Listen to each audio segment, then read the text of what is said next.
আসসালামু আলাইকুম। Nahid Swiss cooking রুমে স্বাগতম জানাচ্ছি আজকের রেসিপির জন্য। আজকের রেসিপিতে যা যা লাগছে: জিরা, ধনে আর কাঁচা শুকনা ঝাল ভিজিয়ে রেখেছি, আদা, রসুন, কুচনো পেঁয়াজ, কিউব করে পেঁয়াজ, কাঁচা ঝাল, এগুলো পাশে রেখে দিলাম। আর লাগছে 2টা বেগুন। আমি বেগুনগুলো একটু মোটা মোটা করে চাক চাক করে কেটে নেব।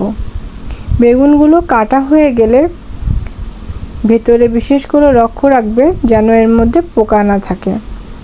তো বেগুনগুলো ভালোই ছিল। কাটা হয়ে গেলে আমি এর মধ্যে পরিমাণ মতন লবণ, হলুদ এবং একটু শুকনো ঝাল এর গুঁড়া এটা দিয়ে ভালো করে বেগুনটা মাখিয়ে রাখবো 20 মিনিটের মতন। 20 থেকে 30 মিনিট মশলা দিয়ে মাখিয়ে রাখলে খুব ভালো করে বেগুনটা নরম হয়। এবার এই মশলার সাথে আমি 4টা এলাচ এবং 2 টুকরা দারুচিনি অ্যাড করব। করে এগুলো আমি গ্রাইন্ডারে স্মুথ পেস্ট করে নেব। এই মশলাগুলো ছাড়া আমাদের আর অন্য কোনো মশলা লাগবে না। ঘরের রেগুলার যে মশলা, এই মশলাটা দিয়েই আমরা পুরো রান্নাটা শেষ করব। আর এই রান্নাটা শেষ করার জন্য আপনারা করে দেখবেন যে এতটা মজা, এটাতে মানুষ যখন খাবে তখন মাছ মাংসের কথা ভুলে যাবে। খুবই টেস্টি একটা খাবার এটা। মশলা বেগুন, বিহারি বেগুন, ডিম বেগুন, যে কোনো নাম এটাতে দেওয়া যায়। তো এই মশলাগুলো আমি নিয়ে নিচ্ছি। আর সরি, আমার বলায় ভুল হয়েছে, আমি 3টা লবঙ্গও নিয়েছি এর মধ্যে। 4টা এলাচ, 3টা লবঙ্গ, 2টো দারচিনি, এগুলো নিয়ে এইগুলো দিয়ে পেস্ট করতে রাখবো। এরপরে কড়াইতে আমি সামান্য একটু তেল দিয়ে নেব। দিয়ে এখানে আমি 4টা ডিম পোস্ট করব। আমার ভালো হতো যদি আমি গোল কোনো কড়াইতে আগে থেকে পোস্ট করে নিতাম। তো আমি যেহেতু ওটা মাথায় আসেনি, তাহলে আপনাদেরকে দেখাতেও ভালো লাগতো, সুন্দর গোল গোল পোস্ট হতো। তো যেহেতু আমি এই বড় প্যানটাতে একবারে পোস্ট করে নিচ্ছি, সো আমি একসাথে যে কটা করা যায় সব কয়টা এভাবে ঘুরিয়ে ঘুরিয়ে করে নেব। 4টা ডিমই আমি একসাথে করে নেব। উপরে হালকা একটু লবণের ছিটা দিয়ে দেব যাতে ভেতরে টেস্ট থাকে। এভাবে কেউ কখনো রান্না করেছেন কিনা জানি না, তবে এভাবে রান্নাটা খুব সহজ এবং অনেক অল্প সময়ে রান্না করা যায় বাড়িতে নিজেরা মুখরোচক খাবার খাওয়ার জন্য অথবা মেহমানদারির জন্য। এটা ভাত, রুটি, পরোটা বা পোলাওয়ের সাথে খুব ইজিলি যায়। এটা অনেক সহজ একটা রান্না যে পারে না সেও এটা করতে পারবে ইজিলি। আর মুখরোচক খাবার হলে না সবসময় খেতেও একটু টেস্টি খাবার ভালো লাগে। আমাদের সামনে আসছে রোজা, সাহরির সময় আমাদের একটু ভালো কিছু না হলে ভালো লাগে না। এটাতে ট্রাই করতে পারেন। তাছাড়া এমনি যে কোনো সময় মুখরোচক খাবার হিসাবে এটা কিন্তু মন্দ নয়।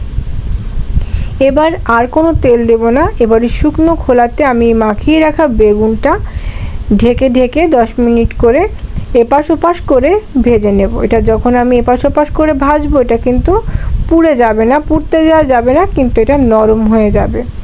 এভাবে করে আমি 2 স্টেপে 2বার করে আমি এই বেগুনগুলো সুন্দর করে ভেজে নিচ্ছি। আর এই বেগুনগুলো কিন্তু তেল ছাড়াই ভাজি হয়ে গেছে, এটা নরমও হয়ে গেছে। আবার অতিরিক্ত নরম করা যাবে না, একটু শক্ত ভাব থাকতে হবে। আমার একটা বেগুন ওই ফুটোর মধ্যে একটা পোকা ছিল, ওটাকে ফুটো করে বের করে ফেলে দিয়েছি। ওইটুক জায়গায় এফেক্টেড ছিল, বাদ বাকি ঠিক আছে। এবার এখানে সামান্য তেল দিতে হবে। তেলটা বেশি দেওয়ার দরকার নেই, কারণ রান্না হয়ে গেলে তেলটা ছেড়ে দেবে।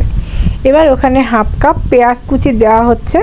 এই পেঁয়াজ কুচিটা ব্রাউন হতে হবে, লাইট ব্রাউন হলে যেটা হবে, তরকারির কালারটা সুন্দর আসবে। আর পেঁয়াজ বেরেস্তা দিয়ে রান্না করার যে একটা ফ্লেভার, এই ফ্লেভারটা অনায়াসে পাওয়া যাবে, দারুণ মজা লাগবে খেতে। আপনি এটা স্কিপ করতে পারেন।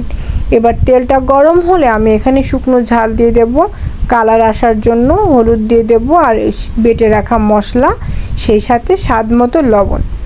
এই মশলাটাকে আমি এমনভাবে কুক করব, সাথে দিয়ে দিলাম তেজপাতা। তো এমনভাবে কুক করব যেন এটা মশলাটা এত সুন্দর রান্না হয় যেন চাইলে আমি শুধু মশলা ভুনাটাই ভাতের সাথে খেতে পারি। এর রান্নাটা এত সুন্দর হবে। এই মশলার কষানোটা যদি ভালো না হয় তবে কিন্তু তরকারিটা খেতে একদম মজা লাগবে না। তো টেস্ট করার পরে আরও একটু লবণ আমি দিয়ে দিলাম, লবণ একটু কম হয়েছিল। এটা যখন ভালো মতন ভুনা হয়ে যাবে, ভাজা ভাজা করে নিতে হবে 3-4 বার করে। তারপর এর মধ্যে পর্যাপ্ত পরিমাণে পানি দিয়ে একটু বলক তুলে নিতে হবে। যেই বলক এসে যাবে তখন আমাদের ভেজে রাখা বেগুনগুলো এর মধ্যে দিয়ে নেব। তরকারি পরিমাণে বেশি হলে পাত্রটা একটু বড় সাইজের নেবেন। আমার একটু সামান্য বেশি হয়েছে, তবে ম্যানেজ হয়ে গেছে, প্রবলেম হয়নি। বেগুনগুলো ডুবিয়ে দেওয়া হয়ে গেলে এটা কিন্তু মনে রাখতে হবে যে আর কিন্তু নাড়াচাড়া করা যাবে না। ডিমগুলো উপর থেকে সাজিয়ে দিয়ে উপর থেকে ঢাকনা দিয়ে ঢেকে দেব। এভাবে কিছু সময় রান্না করার পরে উপর থেকে দেখা যাবে যে বলক উঠে এসেছে, তখন আস্তে করে ডিমগুলো উল্টে দিতে হবে এবং যে পাত্রে রান্না করছেন সেই পাত্রটা হালকা করে ঝাঁকি দিয়ে দিয়ে নাড়িয়ে দিতে হবে, যেন তলায় মশলাটা লেগে না যায়, জমে না যায়। কিন্তু বেগুন দিয়ে স্প্যাচুলা দিয়ে বেগুন উল্টাতে গেলে কিন্তু সব ভন্ডুল হয়ে যাবে। এর উপর থেকে একটু জিরার গুঁড়া খুব সুন্দর করে ছড়িয়ে দেব, দিয়ে এটাকে আমি ঢেকে রেখে আসছি পরিবেশন করতে। আর এই জিরার ফ্লেভারটা চলে আসার পরে আরও টেস্টি আর ঘ্রাণ হয়ে যাবে। এই ছিল আমার আজকের রান্না। এভাবে সাবধানে বেগুনগুলো দেখেন উল্টাতে যাচ্ছি, তাও পড়ে যাচ্ছে। আর দারুণ কালার, সেই রকম ফ্লেভার, আর খেতে মাংসের তরকারি ফেল। যদি বাসাতে বানিয়ে থাকেন তাহলে তো জানবেন, আর না বানিয়ে থাকলে এক্ষুনি ডিসিশান নিয়ে বানিয়ে ফেলুন এই মজাদার খাবারটি। ডিম বেগুনের বাহারি বা মশলা বেগুন। আল্লাহ হাফেজ।